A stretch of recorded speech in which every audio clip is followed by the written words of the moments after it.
Hey everyone, before we step into this story, take a second to breathe with me.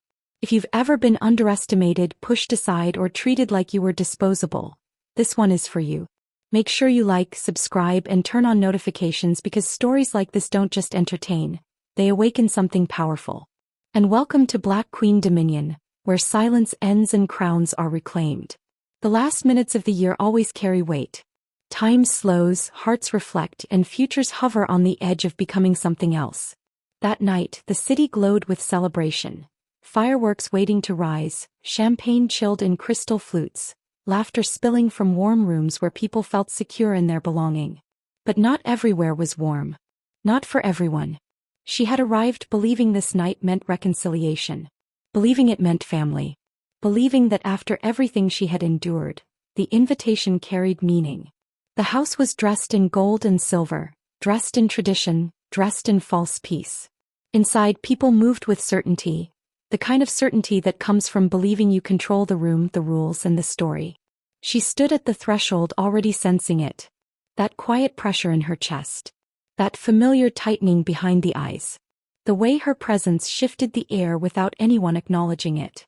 She had learned long ago that exclusion often arrived before explanation. And still she stayed hopeful, because hope is what strong women are taught to carry even when it costs them. Minutes before midnight, the decision was made for her. Not loudly. Not dramatically. Not with anger. It was done with politeness sharp enough to cut and smiles cold enough to bruise. She was told the space was no longer for her. That it would be better if she left. That this moment wasn't meant for everyone. Outside, the cold greeted her with cruelty. The door closed behind her, sealing warmth, music, and false joy inside, while she stood alone with the countdown echoing faintly through walls that had never truly welcomed her. She had no coat thick enough for betrayal like that. No words left to argue. No energy to beg for dignity from people who had never respected it. She stood still as the seconds slipped away. 10, 9, 8. Every number struck like a reminder of every time she had been patient, loyal, silent, forgiving. Every moment she had been told to wait, to endure, to be grateful for scraps of belonging. 7, 6. Her breath fogged the air. But something else rose inside her, not anger. Not despair. Clarity. 5, 4. She realized something crucial in that freezing moment. They believed removing her removed her power. They believed isolation equaled weakness. They believed the year would turn without consequence. 3, 2. But power doesn't disappear when doors close. Power concentrates. But midnight arrived without witnesses. The year changed and so did she. There was no dramatic outburst. No tears spilling onto frozen pavement. No frantic calls or desperate pleas. Instead, something settled into place with terrifying calm. A decision. A line crossed that could never be uncrossed. She walked away from the house not as someone rejected, but as someone released. Because what they didn't know was that she had spent years building something quietly. Burning. Observing. Preparing. They had mistaken her patience for passivity. Her silence for ignorance. Her loyalty for dependency. They had forgotten one thing. She was the reason balance had existed at all. As fireworks cracked open the sky, she stood beneath them alone, illuminated briefly by bursts of color. And in those flashes the truth became undeniable. This was not an ending. This was a beginning designed by fire. She made a call that night, not for comfort, not for rescue, but for execution. A single message sent to the right place at the exact right time. A confirmation of plans long delayed. A green light. The year welcomed itself with consequences. Inside the house, they toasted new beginnings unaware that theirs had already been compromised. They laughed, celebrated, and congratulated themselves for preserving order, never realizing that order was about to collapse under the weight of their own arrogance. Because when a woman who has been underestimated finally chooses herself, the aftermath is never small. She didn't rush. She didn't react emotionally. She moved with precision, the kind learned through survival. The kind sharpened by years of being dismissed. By morning, paperwork would be filed. Accounts would be frozen. Alliances would shift. And truths long buried would begin to surface. They had kicked her out before the countdown. They had no idea they had just unlocked their downfall. And as dawn crept over the city, she stood somewhere warm at last, not celebrating loudly but smiling softly. The game had changed, and they were still playing by old rules. Morning arrived without mercy. While the city wiped glitter from its streets and nursed champagne headaches, she woke with purpose sharpened by certainty. Sleep had come easily, not because the pain was gone, but because her mind was finally clear. Clarity has a way of quieting chaos when the decision has already been made. She moved through the day with deliberate calm. No dramatic transformations. No sudden reinventions. Just a woman stepping fully into alignment with what she had always known but never acted upon. The difference now was finality.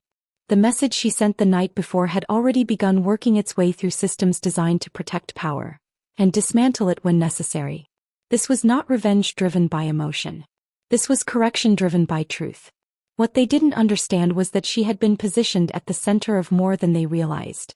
Years of shared finances, shared responsibilities, shared access. She had handled logistics, planning, compliance. The invisible labor that keeps empires standing while others take credit for the view. And now she was no longer holding anything together. By mid-morning, the first signs appeared. Accounts flagged. Transactions delayed. A routine check suddenly anything but routine. The kind of inconvenience that makes confident people uneasy. Because confidence collapses fastest when systems stop responding. She didn't watch obsessively. She didn't refresh screens or wait for updates. She trusted process. She trusted preparation. And most of all, she trusted herself. Across town, confusion began to spread quietly. Phone calls went unanswered. Emails returned with unfamiliar language. App notifications suggested problems that had never existed before. What had always worked suddenly required verification. What had always been assumed suddenly needed proof. And proof was in short supply. The house that had felt so secure the night before now felt different. Quieter, tighter, heavier. The energy of celebration had vanished, replaced by irritation and suspicion. They didn't connect it to her yet. They couldn't. Accepting that would mean acknowledging how much power they had handed to someone they never respected. She had learned long ago that underestimation is a gift, if you know how to use it. As the day progressed, doors that had once opened easily began to resist. Appointments were postponed. Meetings were rescheduled. Plans hesitated. The world they relied on began asking questions it had never asked before. And she remained absent. That absence was intentional. When people believe you are powerless, they panic when you don't show up to be blamed. She spent the afternoon reviewing documents she already knew by heart. Confirming timelines. Locking sequences into place. Not out of doubt but out of discipline. Because the most dangerous moves are the quiet ones executed without hesitation. She didn't need to announce herself. Systems would do that for her. By evening, frustration hardened into fear. The kind of fear that creeps in when certainty evaporates. When control slips without explanation. When confidence no longer protects against consequence. And still she said nothing. She let silence do what it always does best, reveal truth. Because silence forces people to confront themselves. It removes distraction. It amplifies guilt. It strips away narrative until only reality remains. They began to argue among themselves. Not openly, not loudly, but in subtle shifts. Glances held too long. Words chosen too carefully. The illusion of unity cracking under pressure. She was no longer there to absorb tension. No longer there to smooth edges. No longer there to fix what they broke. And that was when realization started forming. Not fully. Not consciously. But enough to disturb sleep. Enough to interrupt appetite. Enough to trigger that uncomfortable question no one wanted to ask yet. What if she was never the weak link?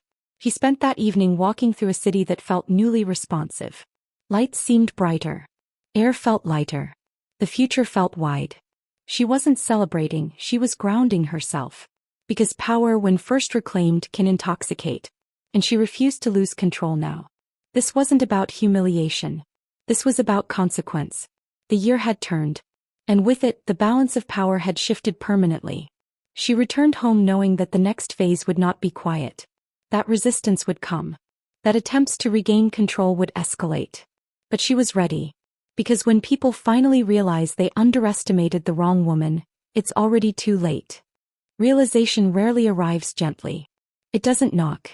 It doesn't explain itself. It crashes into the mind when denial can no longer protect comfort. And by the third day of the new year, realization was no longer optional. The first call came early in the morning, unanswered. Then another. And another. Different numbers. Same urgency. Voices that had once spoken over her now carried an edge of restraint they didn't know how to mask. Politeness stretched thin by panic always reveals itself eventually. She didn't respond. Not because she hadn't seen them. Not because she didn't care. But because timing matters. Power speaks loudest when it waits. Across the city the illusion finally shattered. What had started as minor disruptions escalated into undeniable problems. Deadlines missed. Transfers reversed. Permissions revoked. Agreements questioned. The safety net they relied on revealed itself to be stitched together by threads she had woven, threads now deliberately withdrawn.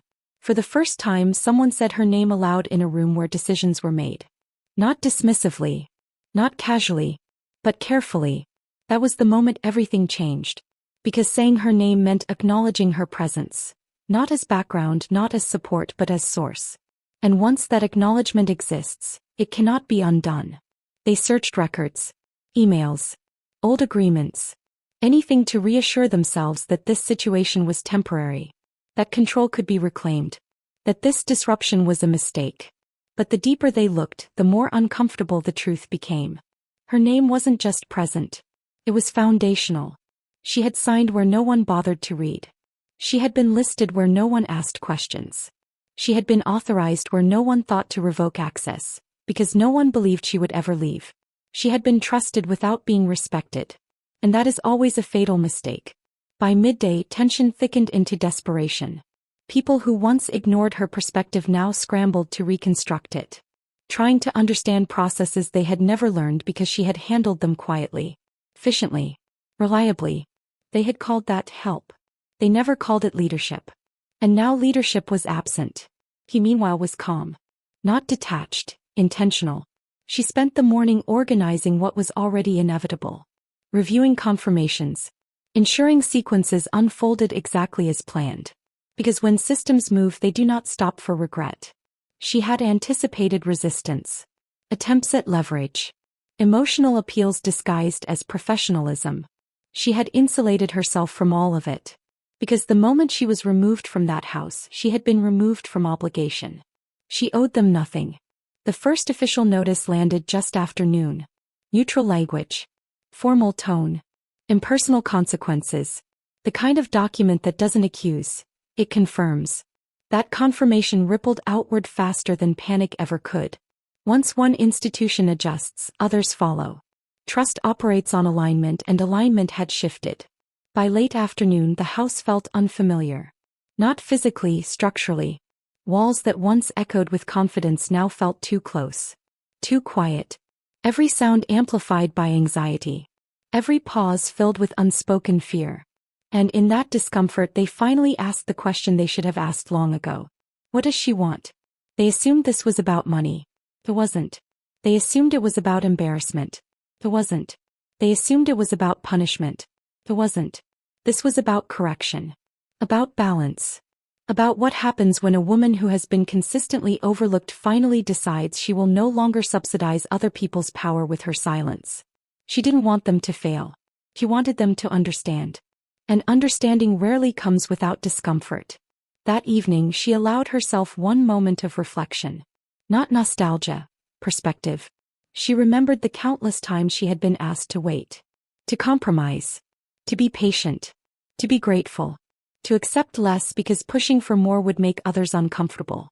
She remembered the way her presence had been tolerated, not celebrated. Utilized, not honored. And she remembered the door closing behind her that night. The final confirmation that loyalty without respect is a liability. She didn't feel anger now. She felt clarity sharpened into resolve. They tried again that night, a different approach. Softer. More careful. Language chosen to suggest reconciliation without accountability. She read it. And closed it. Because accountability does not arrive wrapped in nostalgia. It arrives with ownership. And ownership was something they had never practiced. As the city settled into night, pressure mounted behind closed doors. Decisions needed to be made. Responses crafted. Control reasserted. But control once lost cannot be demanded. It must be earned. And they had no currency left. She stood at her window watching the lights flicker below, knowing the next step would force confrontation. Not verbal, structural. Because systems don't argue. They enforce. And enforcement was coming. Dawn arrived with finality. Not the gentle kind that eases people into acceptance, but the kind that exposes everything left unresolved. The city moved on, unaware that behind certain doors, reality was collapsing under the weight of its own neglect. By the fourth day of the year, consequences were no longer subtle. They were active. What had once been delayed now became denied. What had been questioned now became corrected. Systems that existed to preserve stability shifted decisively, not out of emotion but out of alignment. And alignment had already chosen her. The first irreversible change happened quietly. A signature validated. A clause activated. A condition met that could not be reversed without consent. Her consent. And that consent was no longer available. From that moment on, everything accelerated. What had been assumed permanent revealed itself to be provisional. Authority once taken for granted became conditional. Influence once wielded freely became restricted. They felt it immediately. Phones rang with information no one wanted to hear. Meetings that were meant to reassure instead clarified limits. Options narrowed. Solutions vanished. The house no longer felt like a refuge. It felt like a liability. Walls that had once symbolized status now represented exposure. Every asset carried risk. Every connection demanded explanation. Every past decision came back with documentation attached. She had not caused chaos. She had simply stopped preventing it. For years she had been the stabilizer, the unseen force that absorbed friction, resolved tension, and ensured continuity. Her absence didn't create disorder, it revealed it. And revelation is always uncomfortable. They tried pivoting strategies. First, authority, invoking hierarchy, position, seniority. It failed. Because hierarchy only works when the foundation respects the structure. And the foundation now belonged to her. Then persuasion, framing the situation as mutual loss, shared history, collective responsibility. It failed. Because shared history without shared respect is manipulation. Then urgency, suggesting deadlines, pressure, external threats. It failed. Because urgency without leverage is desperation. They exhausted their options in the exact order she expected. Because she knew them. She had always known them. She just hadn't acted on that knowledge before. Meanwhile, institutions responded as they always do, predictably. Processes unfolded with mechanical precision. There was no room for emotion, no patience for entitlement.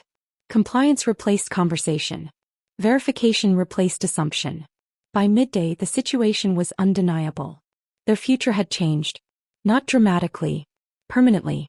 And the most painful part was not the loss. It was the understanding of how preventable it had been. How easily respect could have preserved balance. How unnecessary this outcome was. But entitlement rarely recognizes risk until consequences arrive. She received confirmation that afternoon. Simple. Direct. Irrefutable. Everything was in motion. She sat with that knowledge in stillness, grounding herself once more. Because triumph was not the goal. Stability was. Freedom was. She had not sought to destroy. She had sought to disengage. And disengagement, when executed correctly, redistributes power faster than confrontation ever could. Across town, control slipped further. Decisions that once shaped outcomes now reacted to them. People who once spoke with certainty now deferred.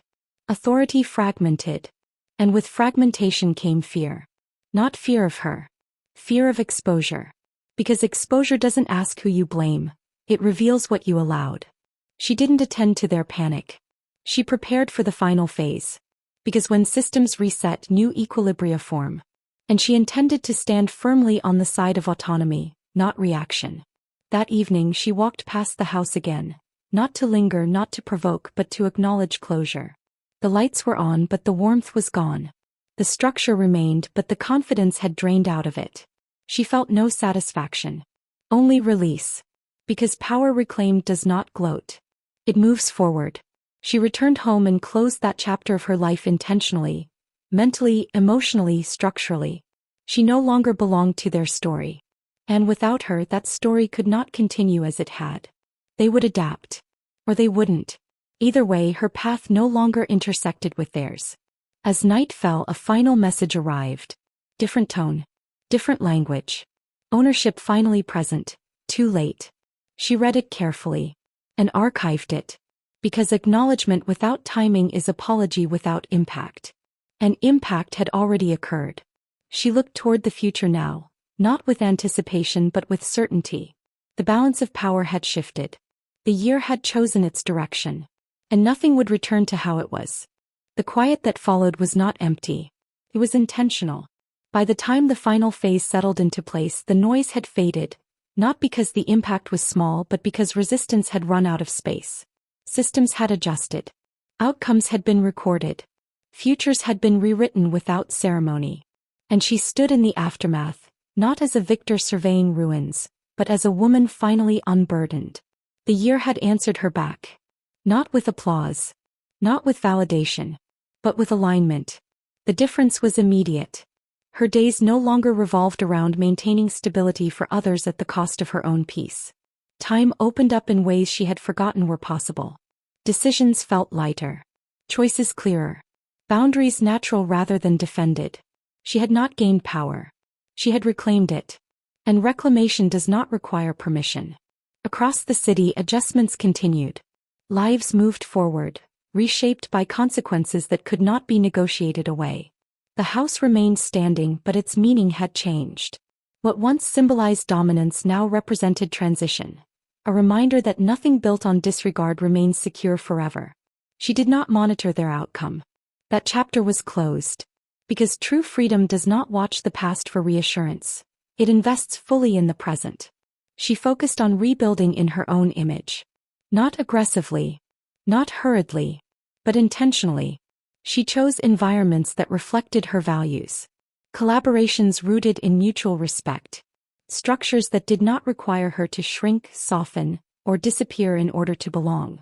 For the first time, her presence was not tolerated. It was centered. And that changed everything.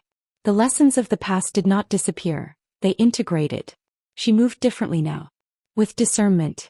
With patience sharpened by wisdom. With a refusal to overextend herself for validation that would never arrive. She had learned the cost of silence. And she would never pay it again. The year unfolded with steady affirmation. Opportunities emerged not through force but through alignment. People recognized her authority without explanation. Her voice carried weight because it was no longer diluted by compromise. She didn't announce her transformation. He embodied it. And embodiment is undeniable. He thought back to that night, the cold, the countdown, the door closing. Not with bitterness. With gratitude. Because rejection had clarified what acceptance never could. That moment had drawn a line between who she had been conditioned to be and who she had always been capable of becoming. They had believed exclusion would diminish her. Instead, it had liberated her. The balance of power had shifted not because she sought control, but because she refused to remain controlled. And that distinction mattered. As the year progressed, she noticed something else. The world responded differently to her now. Not because she demanded respect, but because she expected it. And expectation shapes interaction more powerfully than confrontation ever could. She walked into rooms fully present. She spoke without apology. She listened without shrinking. She chose without justification. And the world adjusted accordingly. That is the quiet truth of power. It doesn't announce itself. It rearranges reality. By the time another new year approached, the memory of that night no longer carried pain. It carried clarity. She stood somewhere warm again, not because she had been invited but because she had built the space herself. The countdown began. And this time she wasn't waiting to be included. She was already whole. Already aligned. Already free. When midnight arrived, she smiled, not because the year had changed but because she had. And somewhere, far from her awareness, lives continued in altered trajectories set in motion by one moment of disregard. He did not wish them harm. She wished them awareness. Because awareness is the only thing that prevents repetition. And she had moved beyond repetition. This was her dominion now. Not built on revenge. Built on truth. Built on self-respect. built on the refusal to ever again beg for a place in spaces she outgrew. They had kicked her out before New Year's countdown. And in doing so they had changed their lives forever. But more importantly, they had changed hers. And that was the ending that mattered most.